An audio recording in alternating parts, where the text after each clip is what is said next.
5 برس پہلے جب میں 21 برس کی نوجوان لڑکی تھی تو انہی دنوں میں میٹرک کا امتحان پاس کر کے فارغ ہو گئی۔ اوپر سے گرمیوں کی چھٹیاں ہو گئیں تو میں نے اپنی امی سے کہا میں اپنی خالہ نورین کے پاس کچھ دنوں کے لیے جانا چاہتی ہوں۔ میری ایک ہی خالہ ہیں جو کہ بہاولپور کے ایک گاؤں میں رہتی ہیں۔ ان کی شادی چند سال پہلے اس وقت ہوئی تھی جب میں پیدا ہوئی تھی۔ اب تو خالہ کا 16 سال کا ایک بیٹا بھی تھا۔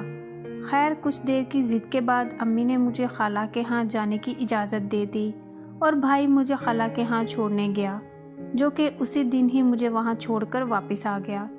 میری خالہ مجھے اپنے گھر دیکھ کر بہت خوش ہوئیں۔ اس نے صاف کہہ دیا کہ اتنے عرصہ بعد آئی ہو تو اب 1 مہینے سے پہلے واپس جانے نہیں دوں گی، بس آرام سے یہاں رہو۔ مجھے پہلی نظر میں خالہ کا بیٹا بہت پسند آیا، جو کہ بہت خوبصورت تھا لیکن عمر میں مجھ سے بہت چھوٹا تھا۔ لیکن خالو میرا بہت عجیب قسم کا شخص تھا، اس کو دیکھ کر خوف آتا تھا۔ کسی وقت تو میں ان کو دیکھ کر ڈر سی جاتی تھی۔ نہ جانے خالہ جو کہ اتنی حسین تھی، پتہ نہیں انہوں نے اس میں ایسا کیا دیکھا اور اس سے شادی کر بیٹھی۔ میری امی نے مجھے بتا رکھا تھا کہ آپ کے خالو نے گاؤں میں کچھ ایسے کام کر رکھے ہیں کہ انہیں خاندان کی خواتین منہ بھی نہیں لگاتی ان کے کرتوتوں کی وجہ سے۔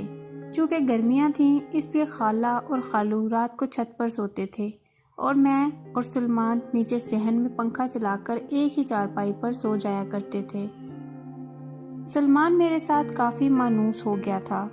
ایک رات میری آنکھ کھل گئی تو نیند نہیں آ رہی تھی تو میں نے چھت پر جانے کا سوچا، لیکن اندر سے ڈر بھی لگ رہا تھا کہ کیا معلوم اوپر خالو جاگ رہا ہو اور کیا سوچے گا کہ یہ آدھی رات کو یہاں کیا لینے آئی ہے۔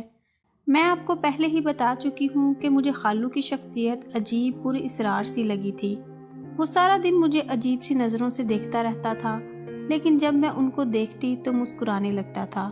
خالہ ان کے سامنے کم ہی بات کرتی تھی اور مجھے یوں معلوم ہوتا تھا کہ جیسے خالہ ان سے ڈرتی ہوں۔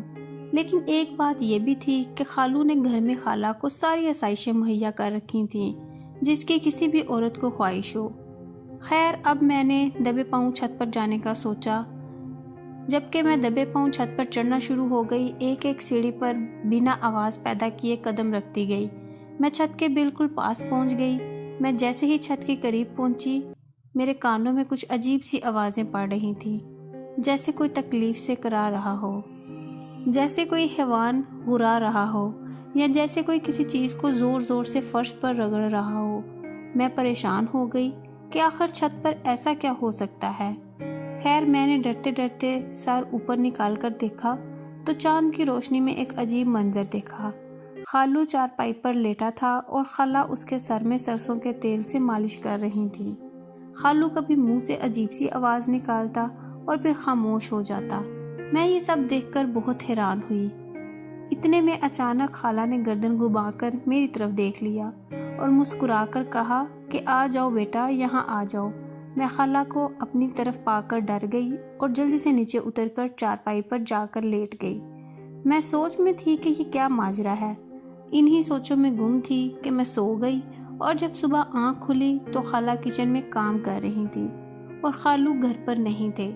میں منہ ہاتھ دھو کر ان کے پاس چلی آئی اور وہ میرے لیے ناشتہ تیار کرنے لگی تو اچانک میرے ذہن میں رات والا منظر آ گیا۔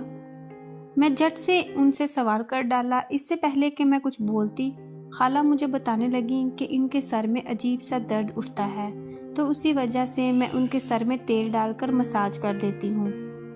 یہ سن کر مجھے انسان کی کرتوتوں اور پھر بے بسی پر رونا آ گیا کہ جب انسان کسی کو تکلیف دیتا ہے تو سمجھتا ہے کہ اس نے اوپر والے کی پکڑ میں کبھی آنا ہی نہیں ہے، اور جب کوئی پکڑ میں آتا ہے تو کہتا کہ مجھ پہ آزمائش آئی ہوئی ہے۔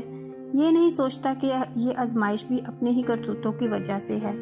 یہ سن کر مجھے ترس آیا خالو پر اور ان سے ہمدردی ہو گئی، لیکن میں ان سے محتاط بھی زیادہ ہو گئی تھی کہ کیا معلوم وہ مجھے بھی اپنی ہوس کا نشانہ نہ بنا دے۔